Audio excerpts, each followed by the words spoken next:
வணக்கம். மீண்டும் உங்களை சந்திப்பதில் மிக்க மகிழ்ச்சி. இன்னைக்கு சந்தானம் அவர்கள் நடிச்சு வெளில வந்திருக்கேன். இங்கே நான் தான் கிங்கு இந்த படத்தை பற்றி தான் பேச போகிறோம். ஆக்சுவலி இந்த படத்துடைய ஜேர்னல் வந்து காமெடி படம். இந்த படக்குழுவினர் வந்து நமக்கு ஒரு டாஸ்க் கொடுத்துருக்காங்க. இந்த படத்தில் நீங்கள் சிரிச்சிட்டிங்க அப்படின்னா இந்த படம் வந்து தோத்துருச்சு. இந்த படத்தில் நீங்கள் சிரிக்காமல் கடைசி வரை உட்காந்துட்டிங்கன்னா இந்த படம் ஜெயிச்சிருச்சு அப்படின்னு சொல்லியிருக்காங்க. இந்த படம் ஓவராலாக நான் பார்க்கும்போது எனக்கு கடைசி வரையும் சிரிப்பே வரல. ஸோ இந்த படம் உண்மையிலேயே சக்ஸஸ் ஆன படம் தான். அவ்வளோ பெரிய டாஸ்க் கொடுத்துருக்காங்க. ரொம்ப சந்தோஷமாக இருக்குது. ஆக்சுவலி என்னென்னா, ஒரு காமெடி படத்தில் காமெடியே பண்ணாமல் ஒரு படம் எடுத்திருந்தால் எப்படி இருந்திருக்கும் அப்படின்னு. இந்த தமிழ் சினிமா எவ்வளோ வேற்று சினிமாக்களை இந்த மாதிரி கொடுக்குது பாருங்களேன். காமெடியே இல்லை, ஆனால் இது காமெடி படம் அப்படின்ற மாதிரிலாம் கொடுத்துருக்காங்க. அண்ட் சந்தானம் வந்து ஒரு சில விஷயங்களை காமெடி நினச்சிக்கிட்டு பண்ணுறாரு. அவர் இன்னும் இந்த ட்ரெண்டுக்கு அடாப்ட் ஆகவே மாட்டேங்கிறாரு. ஆக்சுவலி தம்பி ராமையும் பாலா அவர்களும் படத்தில் ஏன்டா கிரிஞ்சு பண்ணுறீங்க அப்படின்னு சந்தானம் சொல்லுவார். உண்மையிலே அதுதான் கிரிஞ்சாகவே இருக்குது. சரி, ஓகே, அவங்க கிரிஞ்சு பண்ணலை, காமெடி பண்ணலை, நீனாவது ஏதாவது பண்ணியா அப்படின்னு பார்த்தா கடைசியில் அவர் சொல்கிறாருல்ல, அதுதான் காமெடியாக. ஆக்சுவலி இந்த ட்ரெண்டுக்கு அது செட் ஆகாதான்னு தெரில. செட் ஆகலை. ஏன்னா எங்கேயுமே நான் சிரிக்கவே இல்லைப்பா. சரியான இந்த தமிழ் சினிமாவில் இருக்கிற அதிகபட்ச காமெடி நடிகர்கள் இந்த படத்தில் நடிச்சிருக்காங்க. யாரை குறை சொல்கிறதுன்னு தெரில எனக்கு. யாரை குறை சொல்லணும்? இப்போ டேரக்டரை சொல்லணுமா, சந்தானத்தை சொல்லணுமா, யாரை சொல்லணும்? படத்தில் காமெடியே இல்லை. காமெடிக்காக தான் நான் போனேன்.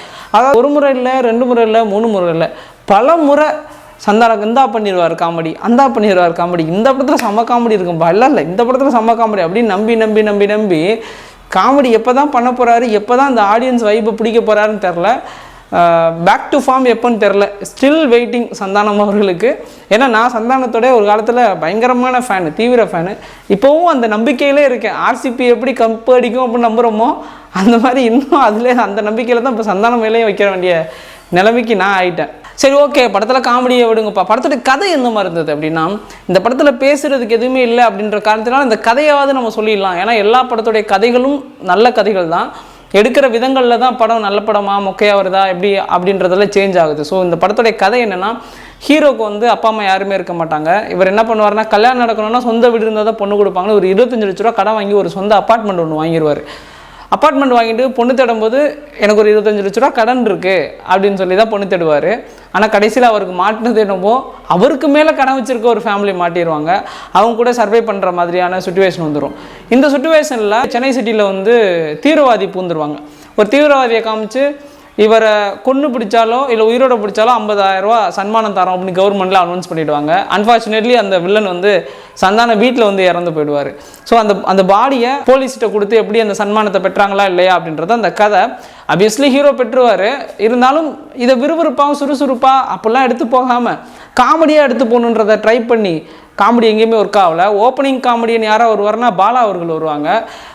இயக்குனர் பாலானா அந்த பாலா இல்லை, காமெடி மனோபாலா அண்ட் சேசு அவர்களை திரும்ப இந்த சினிமாவில் பார்க்குற போது நான் கடைசி வீடியோக்களில் கூட நான் சொல்லியிருந்தேன், சினிமா மட்டும்தான் ஒருத்தர் செத்தால் அவனை உயிரோடு அப்படியே தத்துரூபமாக வச்சுருக்கோம் அப்படின்னு சொல்லிட்டு.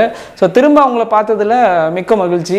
அண்ட் மனோபாலா அவர்களுக்கு யாரோ ஒருத்தவங்க டப்பிங் கொடுத்துருக்காங்கன்னு நினைக்கிறேன், இல்லை ஏஐ வாய்ஸான்னு தெரில. ஓகே, ஆனால் வந்து அவர் வந்து ஒரு மாதிரி சூப்பராக பேசுவார்ல, ஒரு மாதிரி பேசுவார். நான் ட்ரை பண்ணி பார்த்தா வரல.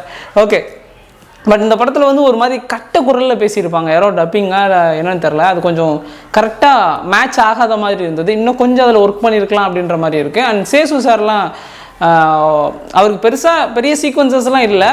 பட் இங்கே இந்த படத்தில் நடித்த காமெடி ஆக்டர்ஸ் எல்லாருக்கும் பெரிய சீக்வன்ஸ் இல்லாமல் சின்னதாக கொடுத்து அது பெரிய லெவலில் ஒர்க் அவுட் ஆகாமையே போயிடுச்சு. கதையும் சரி காமெடியும் சரி பெருசாக அந்தளவுக்கு ஒன்றும் ஒருத்தர் இல்லை. கடைசியில் வில்லனை ஒருத்தர் காட்டுவாங்க. வில்லன் வந்து பயங்கர காமெடி பண்ணிகிட்டு இருப்பார். அதாவது வில்லன் ஸ்ட்ராங்காக இருக்கணும், வில்லனை சுற்றி மற்ற எல்லாரும் காமெடி பண்ணணும், அப்போ வந்து கொஞ்சம் நல்லாயிருக்கும். வில்லனே காமெடி பண்ணால் அப்படி அது காமெடி நினச்சிட்டு கடுப்பை எத்தனை எப்படி இருக்கும், அந்த மாதிரி தான் இருந்தது இந்த ஓவரால் படம். அண்ட் இந்த படத்தில் பேசுகிறதுக்கு என்ன இருக்குன்னு நான் இந்த படம் ரிவ்யூ பண்ணும்போது யோசிச்சுட்ருக்கேன், ஏதாவது பேசணும்னு. ஆனால் கடைசியில் இந்த படத்தில் பேசுறதுக்கு ஒன்றும் இல்லை, போரும் அடிக்குது. இந்த படத்தை போய்ட்டு எப்படி நான் நம்பி உங்களை பார்க்க சொல்கிறதுன்னு எனக்கு தெரில. பட் ரொம்ப போர் அடிக்குது அப்படின்னா கண்டிப்பாக இந்த படத்தை ஒரு வாட்டி பார்த்து என்ஜாய் பண்ணுங்கள். இது வரைக்கும் வீடியோ பார்த்த உங்களுக்கு மிக்க நன்றி.